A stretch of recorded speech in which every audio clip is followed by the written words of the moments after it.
Bien, Jean-Philippe, je te propose de reprendre le cours de nos travaux avec ce deuxième temps fort. Jean-Philippe, la loi veut passer d'une logique d'obligation fiscale de formation à une obligation sociale de l'entreprise. Et aussi, la loi veut simplifier le système actuel de financement de la formation. Avant de vous permettre de nous exposer les nouveaux dispositifs de financement de la formation dans l'entreprise, je vous propose d'écouter le témoignage des acteurs nationaux.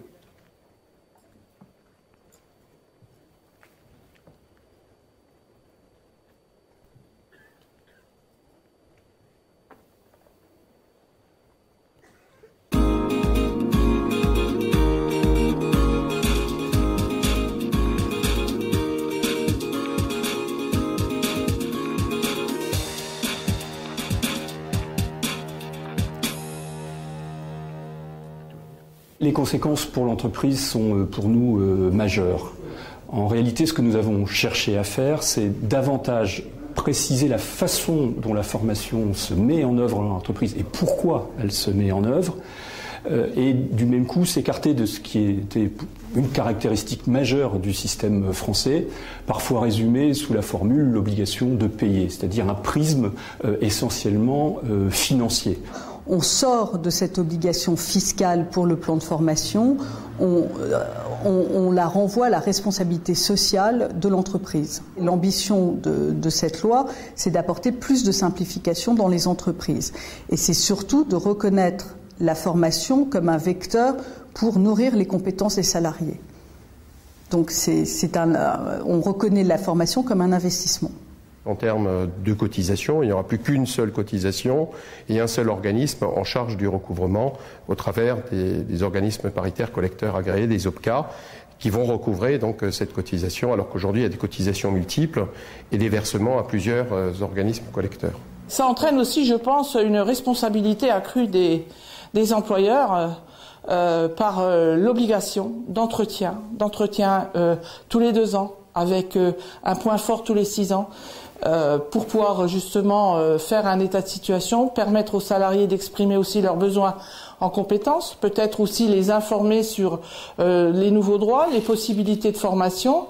Donc là, ça nous semble important. Les employeurs devront jouer le jeu, puisqu'autrement ils seront pénalisés, et ceci, quelle que soit la taille de l'entreprise. On a renforcé les obligations de ces entreprises, notamment par l'entretien professionnel obligatoire que la CGPME demande depuis 2007, mais surtout par le bilan à 6 ans qui risque d'avoir un effet couperet assez violent si les entreprises ne se préparent pas suffisamment, ne gèrent pas suffisamment au fil de l'eau. Les OPCA, les organismes paritaires collecteurs, ils auront un rôle majeur à jouer en termes de services au niveau des TPE-PME, d'engineering.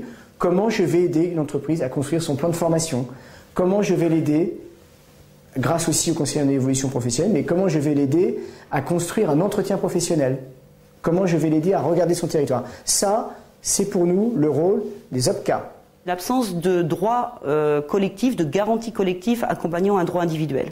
Nous, on pense que pour être efficace, notamment au sein de l'entreprise, il faut faire en sorte que les représentants des salariés puissent négocier le plan de formation de l'entreprise de façon à pouvoir participer aux priorités que l'entreprise doit se donner pour justement se développer, garantir l'emploi, permettre aux salariés de se reconvertir, permettre aux salariés d'évoluer aussi et de gagner en qualification et de changer de passe au cours de leur carrière.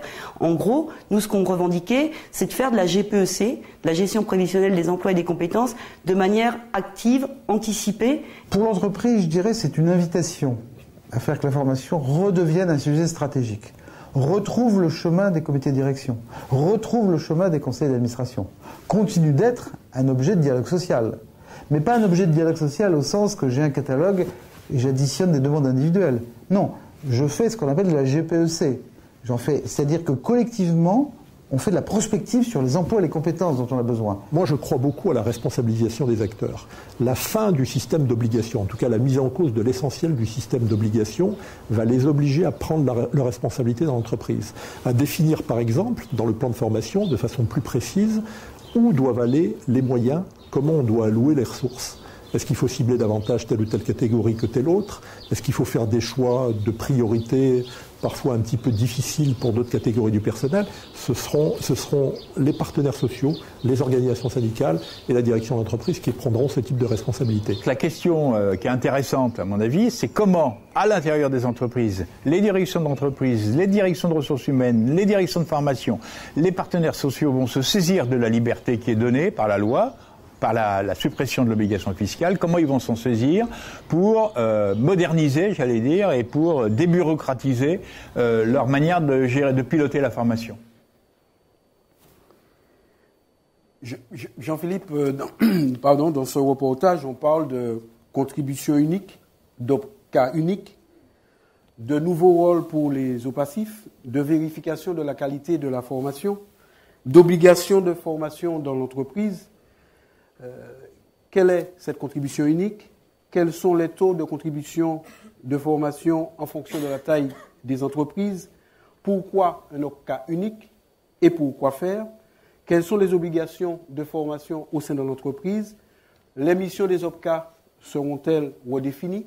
Et pour terminer, quel est le nouveau rôle des OPACIF? Merci Max. Effectivement, le sujet doit aussi passer par l'entreprise et les partenaires sociaux. Je l'avais dit, en particulier donc, le MEDEF est arrivé dans la négociation avec cette idée de réviser fondamentalement les mécanismes de financement. Et comme on l'a entendu dans la vidéo, non seulement la contribution va changer, mais aussi le rôle des collecteurs. Alors, le cœur du sujet, je tiens à le montrer sous une forme un peu brutale, c'est l'écriture du principe du financement de la formation par les entreprises. Depuis 1971, le législateur a demandé aux entreprises de participer au développement de la formation professionnelle en participant chaque année à son financement. Et c'était l'originalité du système français, une contribution obligatoire fiscale avec contrôle de l'État. Eh bien, en 2014, il renonce à ce mécanisme qui a pourtant fait ses preuves, sur la base du constat qu'en principe, si j'utilise la métaphore du vélo, maintenant que les entreprises savent faire du vélo, il n'y a pas de raison que le vélo s'arrête de pédaler. Et donc, nous avons un mécanisme qui prévoit deux strates dans le fonctionnement. On a toujours un financement à l'initiative de l'employeur, ce qu'on appelle le financement direct, qui correspondait avant au 0,9%. Donc ce financement direct, eh bien là, le 0,9 certes disparaît, mais en fin de compte, il est remplacé par le financement direct. Vous allez me dire, mais en fin de compte, ça ne sert à rien puisqu'il n'y a plus de contrôle de l'administration. Mais c'est quand même écrit dans la loi et c'est important parce que dans cette définition du financement direct, on parle de l'obligation de formation de l'employeur et on parle de la notion d'action de formation. Donc on peut se réjouir de la disparition du contrôle par l'administration parce que ça faisait effectivement contrôle de dépenses et c'était certainement pas sur cette base-là que devaient travailler les acteurs. Mais il n'en demeure pas moins que ce financement devra respecter des obligations qui sont dans le Code du travail et la première d'entre elles, l'obligation de formation. Et puis, donc, deuxième volet, vous avez la contribution, la nouvelle contribution obligatoire qui est moins importante en montant financier, mais je l'ai déjà annoncé, la grande nouveauté, c'est que cette contribution participe plus qu'avant au financement de la formation des demandeurs d'emploi. Donc, deux volets à ne pas oublier. Il n'y a pas que une diminution de la contribution de 1,6 à 1%. Si on se contente de décrire ainsi les choses, on rate beaucoup les caractéristiques de cette nouvelle participation des entreprises. Et donc, pour commencer, je vous parlerai du financement direct. Car même s'il n'est pas dit grand-chose dans la loi, on nous dit quand même que ce financement direct, c'est pour que l'entreprise honore son obligation de former, cette obligation de former qui est présente dans le Code du travail depuis 2003, en respectant la définition des actions de formation. Donc il ne s'agit pas de faire semblant de faire de la formation. Il y aura donc de la part du comité d'entreprise notamment la possibilité de vérifier que ce sont bien des actions de formation. Et puis justement le législateur a prévu un certain nombre d'adaptations concernant la consultation du comité d'entreprise et pour les entreprises de 300 salariés et plus, donc le développement de la négociation sur la gestion prévisionnelle des emplois et des compétences en lien avec le plan de formation et le compte personnel de formation. Donc on le voit dans cette réforme du financement se rattachent beaucoup d'autres ingrédients qui peuvent permettre de comprendre pourquoi le législateur et les partenaires sociaux abandonnent le montant minimum de dépenses. Ils sont persuadés que les besoins de formation vont continuer à être exprimés, que ce soit dans le cadre du compte personnel de formation, que ce soit dans le cadre du plan de formation, que ce soit dans le cadre de la gestion prévisionnelle des emplois et des compétences. Alors l'obligation de formation de l'employeur, il n'y a pas eu besoin d'y toucher, hein, elle est toujours dans le Code du travail, c'est toujours les mêmes ingrédients, hein, assurer l'adaptation au poste, veiller au maintien de leur capacité à occuper un emploi, proposer éventuellement des actions de développement des compétences, c'est ce qui incombe à l'employeur. Et aujourd'hui, donc, c'est ce qui prime, c'est le moteur pour élaborer le plan de formation. Ce n'est pas un budget minimum imposé par la loi. Du côté du comité d'entreprise, souvent, les entreprises avaient du mal à respecter les délais du 31 décembre pour présenter le plan de formation. Eh bien là, les partenaires sociaux et puis le législateur donc, ont retenu le principe que par accord d'entreprise, les modalités de consultation pourront être simplifiées ou en tout cas mieux correspondre à la réalité de la gestion du plan de formation dans les entreprises. Mais ce qui est à noter, même si en Martinique, il y a peu d'entreprises de 300 salariés et plus, c'est l'apparition de la GPEC comme maître mot pour ces entreprises. À partir de 300 salariés, on est encore dans les PME, mais ça va naturellement couvrir les grandes entreprises de 500 salariés et plus. Cette GPEC avait été abordée lors de la loi de 2013 sur la sécurisation de l'emploi. Il y avait déjà donc un certain nombre de principes qui étaient posés sur cette articulation de la GPEC avec le plan de formation.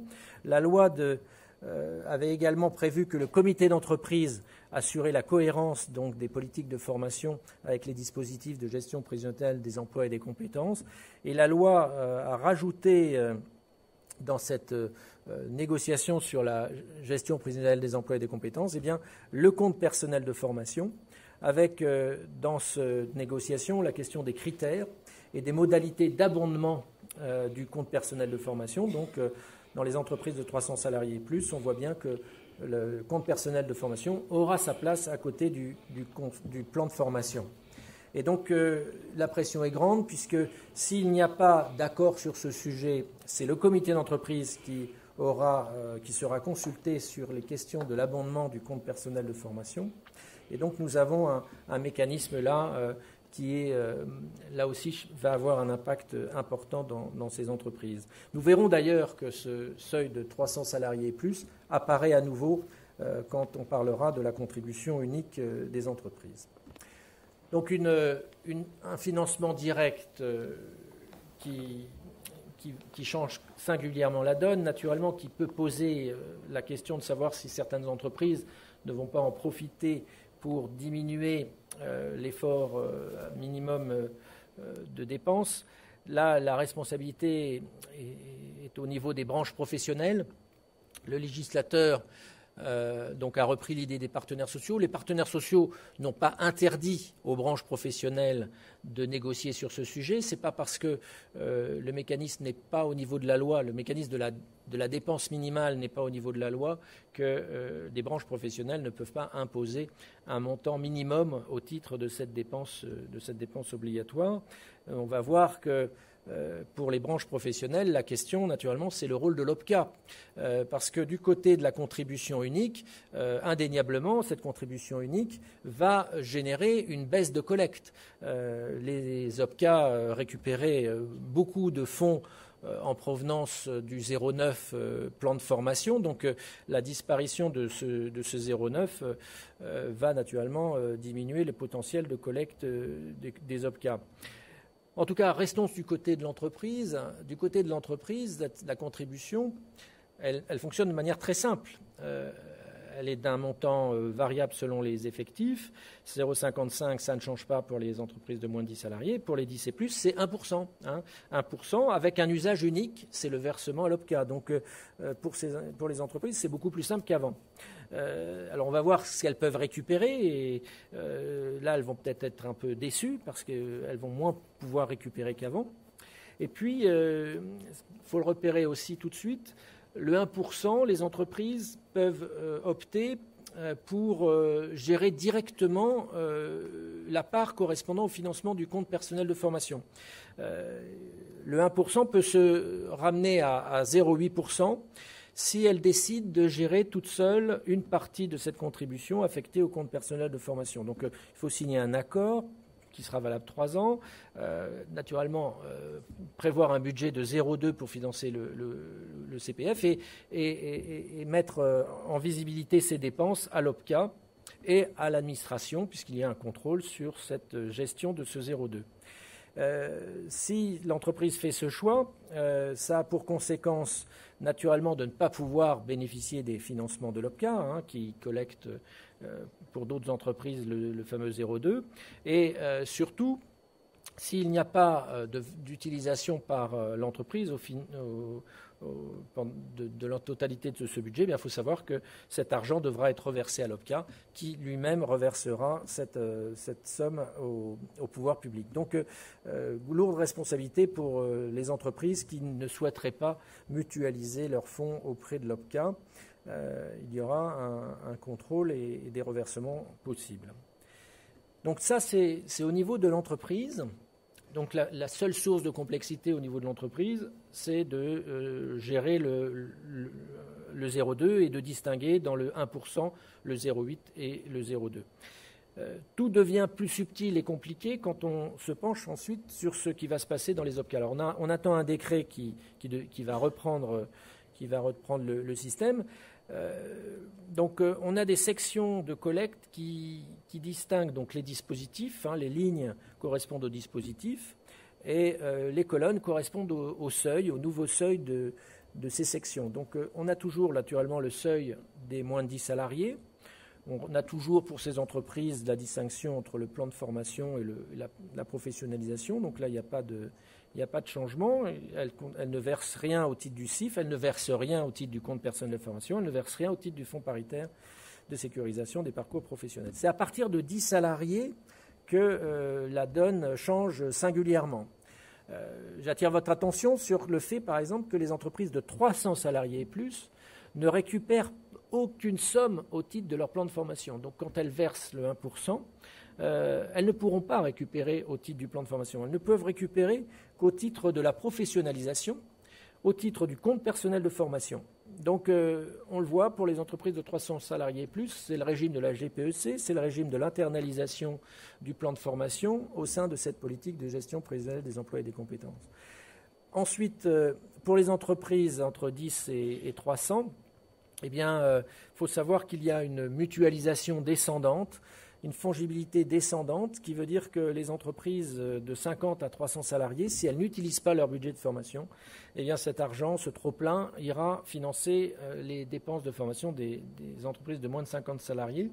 Et l'inverse ne marche pas. Donc si les entreprises de moins de 50 salariés n'utilisent pas suffisamment leur budget de formation, ce ne sont pas les entreprises de 50 salariés et plus qui en bénéficient. Donc on a un système qui pousse les OPCA, qui va pousser les OPCA à développer des services auprès des entreprises de moins de 50 salariés. Donc un mécanisme assez fort pour bouger les lignes au sein des OPCA. Il n'y a plus la compétition sur la collecte du 0,9 puisqu'il a disparu. Donc cette compétition était jugée inutile et stérile.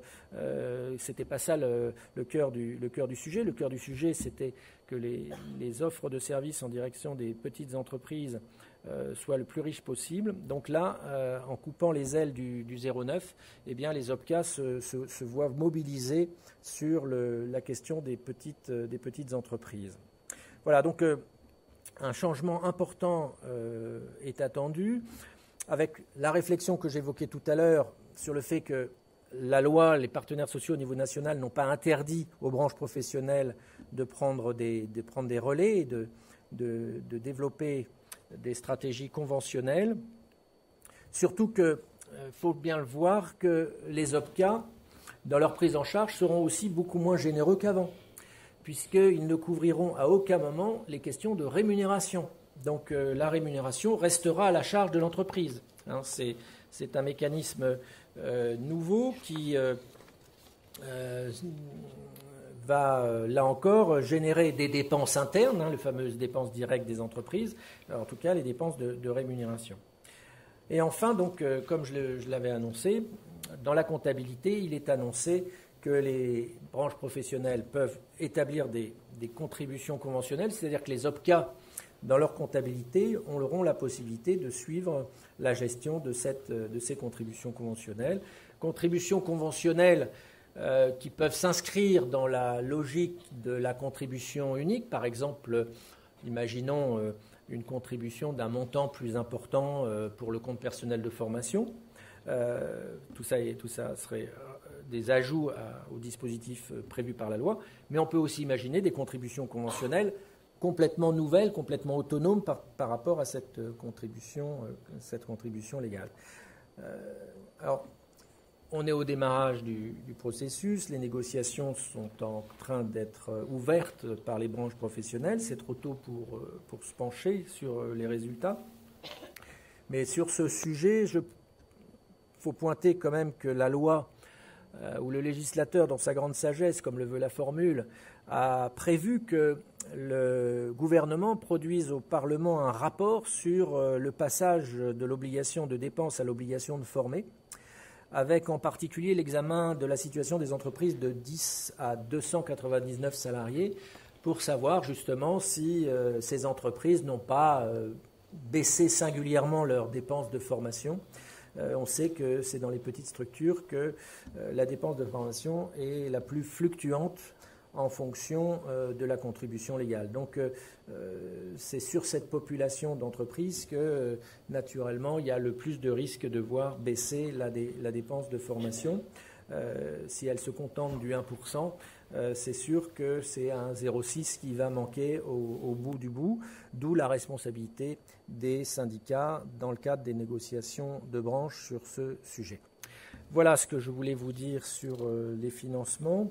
Et pour compléter, Max, je crois que tu as prévu quelque chose. Oui. Merci Jean-Philippe pour avoir répondu